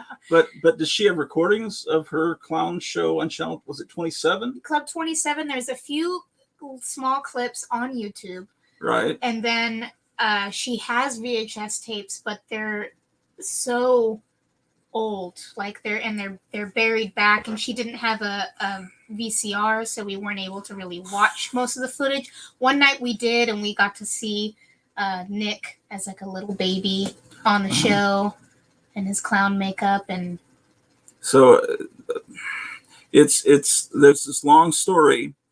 This old friend of mine that I met in college in 1984, my friend Tom, his cousin was your fiance's father. And my friend Tom went off to Hollywood for 20 years. And during the time he was gone, I saw these clowns on Channel 27 showing these Max Fleischer, Betty Boop, and Popeye cartoons. And I'd never seen those because those had never been shown on television, because black and white cartoons, just the local TV stations thought no one would want them, even though they were far superior. So they started showing those, because I think the guy that ran Channel 27 was his name Mark Lamberti. Have you heard that name? I'm not sure. I just know the producer of Club 27 was a man named Paul Osborne. Okay. And he did a lot of stuff with magic illusions, and he actually built some of the illusions for magicians like David Copperfield stuff. And we were fortunate enough to, like a year ago, reach out to his wife. He's deceased now. His wife is still alive, and she gave us all of these blueprints to make all of these illusions, all these like really classic Pepper's Ghost, and Girl to Gorilla, all these really old school illusions that have been around forever in some of his original designs. So, but that's the only, I'm not familiar with, I'm not even from Texas. Channel 11 used to be the only independent station that would run old movies and things, but Channel 21 and 27 came along right about the same time in the early 80s. And Channel 27, I think it was run by a guy named Mark Lamberti, and he was a big movie fan, and he brought all these classic cool movies. And I think he's the one that got those old cartoons, or owned the prints of them, that were shown during, what was the name of the show? Club 27. Club 27. So I recorded it every day, and then I would cut out those cartoons. But it's possible I have some footage where I didn't cut I just kept, but that is so weird. Or at least see them waving, going, "Whoa." But I didn't realize that was Tom's cousin until years later. And then, so your fiance is Tom's, what would that make him? Second cousin? Yes. He's the son of the cousin. Yes. So but they're all, basically uncles. So anyway, Tom unfortunately passed away a few years ago. And it's just weird that I watch that every day, just trying to get those cartoons. Yeah, it's bizarre to think too that wasn't really going on, because at least since I've been around, there's any sort of local programming always had these non-copyright older cartoons that would just kind of play as filler, and I didn't realize that just wasn't always the case. Yeah, but there were only the color stuff ran for years. I think maybe that stopped right about the time I was born, when color TV was coming in. But if you had grown up in the 50s, I think those black and white cartoons, kids wouldn't have known the difference from. But so have you guys watched the Howdy Doody show? Yeah. Because that I think is brilliant. Yeah. I mean, people don't realize how brilliant it is. And Captain Kangaroo was great. He ran old cartoons too. So, So was Nick, your fiance, was he a fan of comics growing up? I got him more into comics after meeting. I mean, I think he had like some little comic books as a kid, but he wasn't like an avid collector like I was. Unfortunately, when I moved here, I really had to dwindle down, so I gave away most of my comic books aside from, my essential few. But he really, was when I met him, it was very much so clown and comedy. And yeah, so we've managed to kind of meld all of these things and influence each other. And yeah, he's not slowly, but, fallen in love with comics since. What I would love to see is a spook show revival. Mm-hmm. And you were mentioning having the plans for like Girl to Gorilla stuff. And it's just like I'm friends with someone on Facebook whose dad was one of the major guys that did the spook show circuit, magicians circuit. Do you know much about that whole world of spook shows? A little bit, and we have discussed kind of doing that before. I tried to put together a routine with some of the stuff that his mom actually has built and kind of put in storage. But, we're constantly changing. I would like to see more of that, but there is such a investment that goes into it that I feel like I'm already spreading myself so thin that I need to I'm at a pivotal point where I need to start focusing on, okay, comic books and storytelling, or this, Right. marketing spook show. But we have talked about it before, and having it, be the show, and it can tie into my fortune telling, where you have people come in and we're going to have a seance, and then you have things puppeteered that move around the room. And it would just take, having space and being able to transport all of that stuff, which is also, I have a tiny little. Well, you'd want to rent out a theater, like an old, like the Texas Theater would be perfect for that. A lot of what you're seeing, though, too, is people want you to be able to tear down and put up. They don't want to necessarily come to you to pay for the experience. They want you to bring that into their home or set up in their space. Oh, and that's also, there's kind of that, if you go into something like that and invest time and money and put yourself out there in this direction, you want it to be really versatile of where it can go and be. But yeah, possibly in the future. I don't know. I think really for both of us too, a huge goal, and we might only achieve this to a small scale, which would be fine on any scale, but having a theme park and doing dark rides and having the most fully immersive form of storytelling possible, where you yourself are the character going through this world and being in this world. And I think that is is really like a high ultimate goal for both of us. Yeah, I hear the Spelunker Cave is coming back to Six Flags, but I'm sure they'll botch it. Do you know about that? Because I didn't grow up with Six Flags, but they had a cave ride. It was a dark ride where you got in a little boat and you floated through this cave, and there were these weird aliens with these long noses that lived in the cave. I guess they had crashed. The premises, they had crashed and lived in this cave, and they had real creepy exotica kind of late 50s kind of music playing, and it was a lot of black light effects. And the one part, you'd go through a tunnel where it's spinning, and you can see people have VHS recordings on YouTube of the cave ride. But then when Warner Brothers bought out the Six Flags Corporation, they ripped they kept the cave, but they put in Looney Tune characters. Yeah. And it became Yosemite Sam's ride.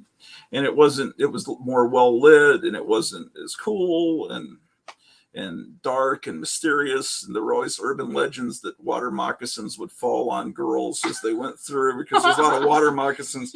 Six Flags is built on swampland. But anyway, they're supposedly restoring it this year with this bringing the spelunkers back, but I don't think it's going to look exactly alike. No. I think they're going to be putting a lot of projected effects where it's actually what you're seeing is a projector. You know, they do that in some dark rides. Yeah. You see that with a lot of theme park stuff where they ixnay animatronics and practical things, and it's just basically like you're going through a room that has a bunch of giant TVs everywhere, Right. which is, you know, it kind of is, it sucks and it's a waste of space. I've heard a lot of good things about the Yosemite Sam just because everything else kind of pales in comparison to that feeling of being in a dark ride and there actually being characters there that you're interacting with. Now it's all thrill based and there's no theming. The most amount of theming is, you know, a Coca-Cola billboard. Even the log ride there is like the Sparklets. Wait, no, that's the fair. I'm messing that up. But they, you know, it's kind of like the theme for things is an advertisement for a right. sponsor. Everything's an advertisement. They used to have a lot of rides that were created by Sid and Marty Krofft at Six Flags, and there was a Fiesta train that went through a Mexican village, and then at one point it goes through a volcano, and then there were dancing volcanic rocks inside of it, and it was pretty cool. But a lot of that's been torn out because Six Flags can't expand, so whenever they put in a new ride, they have to tear something out. And there was a cool ride that was a ripoff of the Jungle Cruise at Disney called the La Salle Riverboat Ride that was also taken out so they could put it in the Roaring Rapids. But I've seen they brought one thing back last time I went, and it was I forget what the name of it was, but it was like an illusion room where everything's kind of built on a tilt and the water flows upwards. Casa Magnetica. Yeah, Casa Magnetica. So Right. they brought back Casa Magnetica. I kind of hated that because when I was a kid, I would go in and it's like I felt like I was being violently thrown forward. I did not find it fun, man. It throws off your equilibrium completely because everything's built on a slant. Yeah. Um, It at least used to, from what I've heard, had more theming and more of a story, and you just kind of happened onto these characters. And now they've got 16-year-olds that are, you know, smoking on a vape pen and have like pink hair. And there's no premise. They're just going, hey, check out what? Why is it doing that? And that's it's awful. It's like high school improv, but scripted, and you can tell that it's just really bad. And their whole theme is like a little Spanish villa, and they have the symbol of the peacock everywhere, and there's all these missed opportunities too, where there's a well. The newest and most unusual ride at Six Flags over Texas. That's what it looked like when they opened it in like '64. It had this spooky music playing.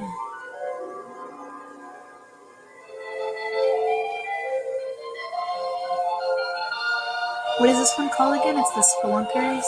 Well, it's really technically just called the cave, but everyone called it the Spelunker Cave. So nice. You're not getting the weird black light, blue glowing effects because it's black and white. But trust me, there's some color footage on that people have shot from the '80s on here too on YouTube.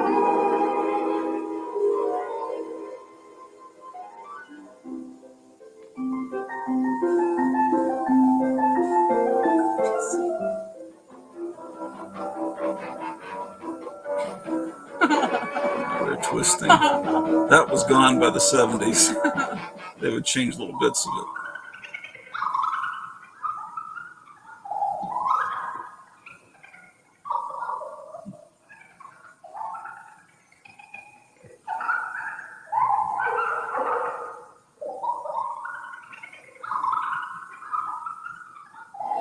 So they're bringing this back, but you expect it to just be screens or something? Or maybe Well, I had read that. Oh, you meant that Right now, the Spelunkers are working on Saturdays and Sundays only, At Six Do you think it's Flags gonna is be now in these weekend same operation until characters? the It's Or going to be the reference? same November 29th. characters, but they're, you know, I'm sure they'll mess it up.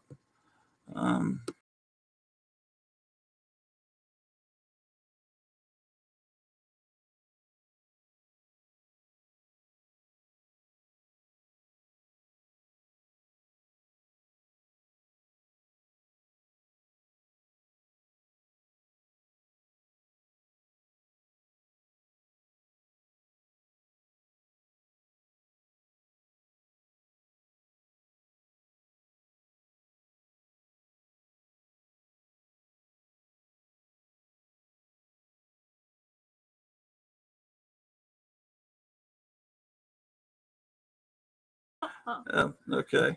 Yeah, I don't know what I'm doing on this. I accidentally turned the camera off. Anyway, yeah. Cleo said, "Is there a video you can show?" That's why I went and showed that. But yeah, I don't know. I saw some announcement or I read some article where it seemed to imply that it's going to be kind of different and updated. I just wanted to, and someone's gone and found all the original records they used and sound effects, and then they recreated the soundtrack, and you can get the sound, you can play the soundtrack on YouTube as well. Oh, nice. So, and they tell you what records Six Flags got all the material from. But yeah, I like to watch dark rides on YouTube from all over the world. It's amazing. Yeah. But Six Flags hasn't been a spot lot of for it fun now. for a good 20, 30 years. They tore out everything I loved there. Yeah. And I'm not big on these thrill rides that make you feel like you're in a car accident. It's awful. I mean, I'll still go just because it's something, but I feel like every time I go now, I just go, look, there's a missed theming opportunity. You could have made this better. Yeah. I can't even tell. There's no distinct lands No. of any fashion. It's like welcome to France, but it just feels well, like they had every to other put up part. 6 American flags because the whole thing about 6 flags over Texas, then you got to have a Confederacy, and then it becomes real problematic. You know, you got a Confederate flag, and people are gonna have a seizure. Yeah. But yeah, they used to have Confederate soldiers marching, and you could buy Confederate hats and some little Confederate flags, and then I guess with today's the way things are looked at today, the Fiesta hat. I don't know if they still have the sombrero ride, but people might consider that. So there's certain things I thought it was funny going through, and there's one ride that is themed Twix. It's like a little spinning coaster that is themed Twix. And it's like this side is the left Twix and this side is the right Twix. But it's in the shape of a skateboard because I guess, 10, 15 years ago, it was the Tony Hawk ride. And they can't afford to completely redo it. So you've got this skateboard roller coaster that is now just themed to a candy bar, which is bizarre. It's like you can just see everything.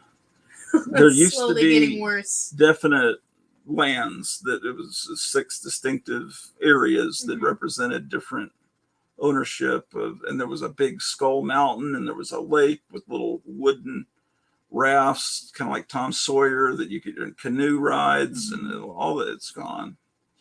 You can see a lot of it in the Banana Splits opening. They filmed it at Six Flags, and you can see them riding around. And there used to be a slide that came down from the oil derrick and all kinds of stuff. You can see all that footage on YouTube. No, I've seen the Banana Splits intro, but I wouldn't have never even guessed that was Six Flags just because it's so different from the Six Flags that I've seen. Right. So,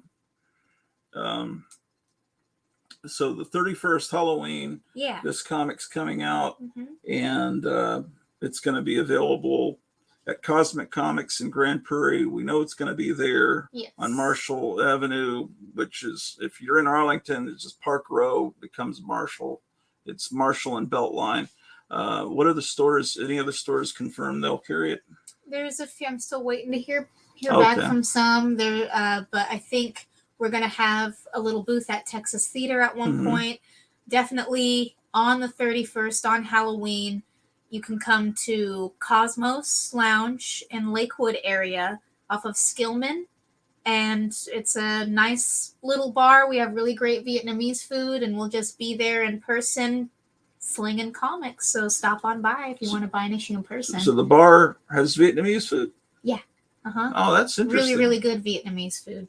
Okay. Yeah. We So- just won best bar in Dallas. We just won the Oh. Tastemaker Award. Oh, wow. So And then, it seems like maybe this comic could benefit more from being available at a place like the Texas Theater or record stores, Yeah. as opposed to, I think some comic stores would.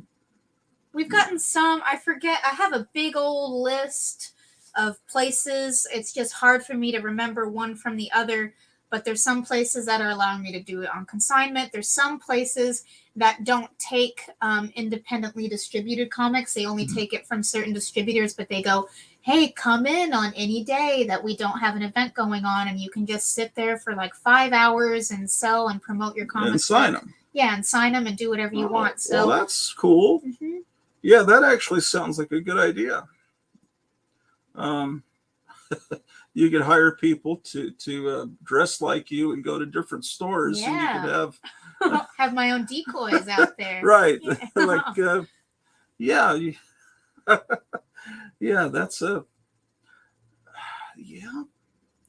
That's have you approached Duncanville Books?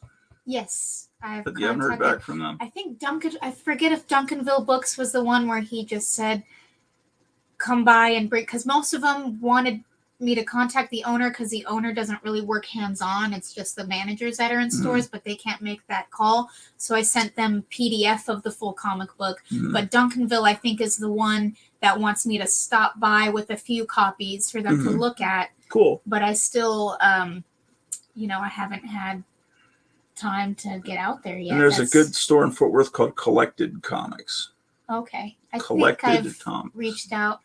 Everything's all handwritten and Yeah, found away and jumbled. it's probably better just to show up in person than than to call on That's the what phone. I've tried. So the thing is, there was a few places where we showed up in person, and it just kind of felt really weenie and like, "Hi, I made this," Oh. and they're kind of like, "Okay, whatever. I'm the king of the comic book store." All right, we'll see. And who knows what they do with it? Try to drop off some with a business card in it, but you don't really know who's in charge ultimately of making that call. And what I found is a lot of them, they go the owner, but the owner's never really here. And so if you go in person, it might not navigate on a day that I'm able to get over there. It's just been a whole little scheduling thing. Yeah, but, Cosmic, only there on Tuesday and Wednesday. Mhm.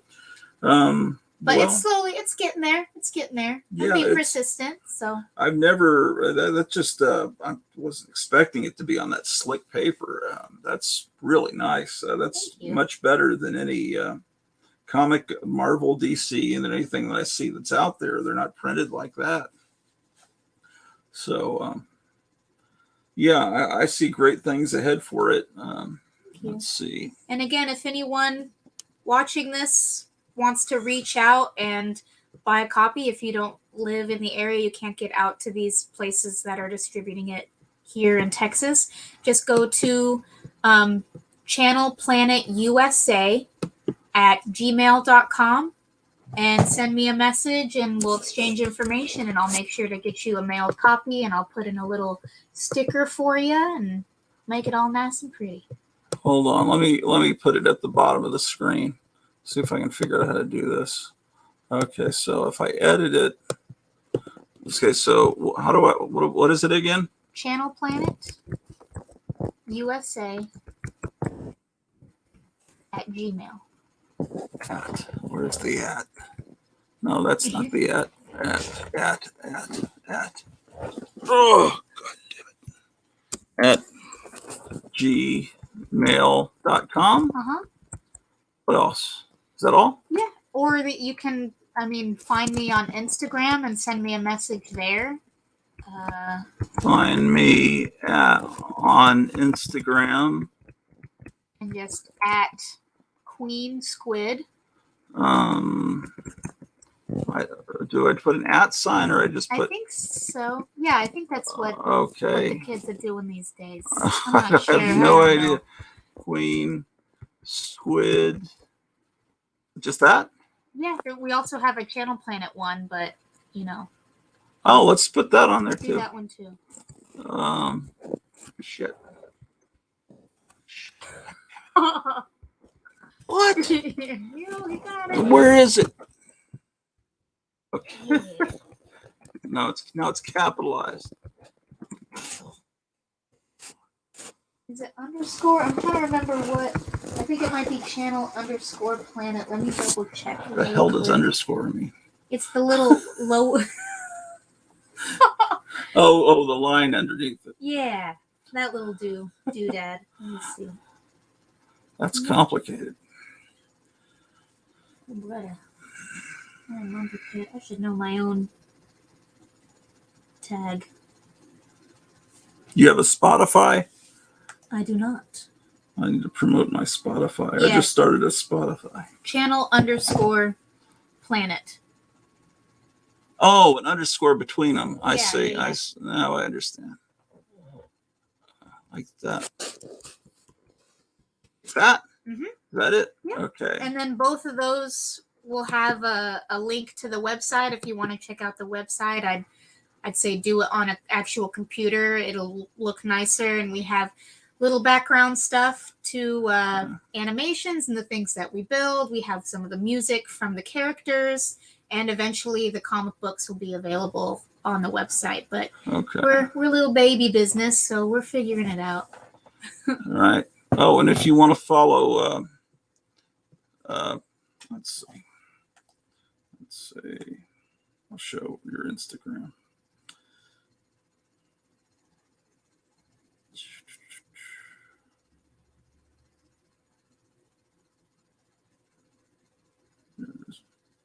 So it'll look like that on Instagram. So these are the creators. Let's see.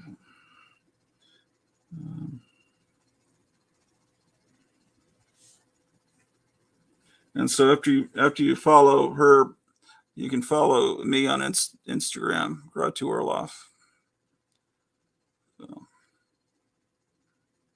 I wish all these damn people on here would follow me on YouTube, because I'd almost have enough to get commercials on my channel. You have to have 1,000 people, and I've been on here for like almost 2.5 years, and I don't even have 300 yet. So it takes a long time. YouTube is but I started a Spotify, and let's see. So I just started a few weeks ago, and I have no idea how this even works. But I've got Gratu Orloff's Music to Read Comic Books by, and there's 3 people that like it, and it's got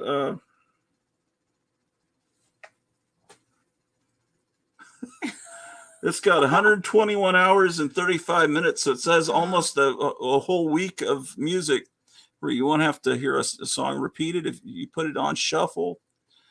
And then I started another one, a Gratu Orloff Christmas, since it's almost Christmas time. And this one's got God, my eyes have gotten real bad. An hour. Oh, it only has an hour and 18 minutes yet so far. I haven't really. Oh, you got to beef that one up. And then Gratu Orloff's radio station. This one has 7 hours and 54 minutes, so almost a whole work day, depending on, well, not if you have a 12-hour shift, but, and most of it's family friendly, except an occasional Gigi Allen or NWA song. But other than that, it might shock you, but it's really, they were really good right after their commercials, and then one of those songs appears. It's it's completely humiliates those advertisers. So anyway, you gotta order this comic, or go into those stores and contact Sydnee Squid, and you will enjoy this comic because it's great. Oh yeah. But anyway, I guess we're gonna end this broadcast. What does this say? 2 comments. Let's see what people have said here. What is this? Thanks for showing the ride, Gotham City Comics. Can you send me a PDF? What is a PDF? Of the Channel Planet? I mean, yeah, I could, if that's what you guys are talking about, I could absolutely. Yeah. Oh, PDF is a computer term. Yeah, it's the images, the full images. on Yeah, the yeah, computer. yeah. That's the guy. I think he's actually the owner of that store. So I think he wants. Yeah. So that's he's. He watches the show all the time, so that might be another store where you can. Yeah. So I'll just reach out to you. I'm sure I could find the email online unless you. Comment it. All you got to do is when you, on this broadcast, you go to the chat, which will be the live chat under this, and you click on him, and it'll take you to his YouTube. Okay. Yeah, because he posts the new comics a few days before they come out. He has little videos, and so I guess Gotham City Comics. What would be the best way for her to send that to you? I'm sure he'll put something. He'll figure it out. It's okay. He'll send me something. I'll contact you. We'll get it. I'll message you on IG. I guess it's Instagram. Perfect. Thank you so much. Okay, cool. Yeah. Any other comic stores out there, or if you know a comic store, there's about several people. Eric Breen is a good friend on here. He works in a comic store in Kentucky, right on the border of Ohio. And then Graphic Man works in a comic store on Thursdays in Missouri. So that's those 2 more comic contacts in different parts of the country. On a Wednesday night, I'll show you something. Wednesday night, you ought to subscribe to this guy, Graphic.